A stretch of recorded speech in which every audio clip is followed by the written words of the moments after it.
104.7 IFM. Report!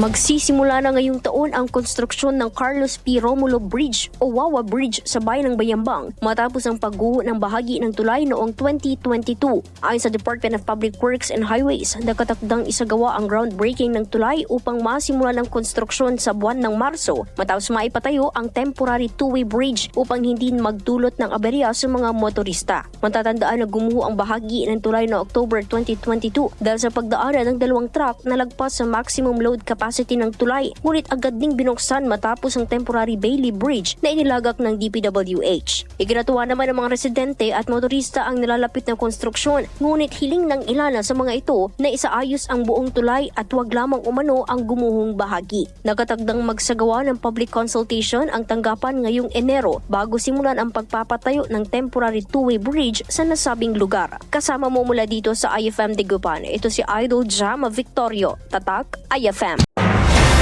IFM News. IFM News. IFM News.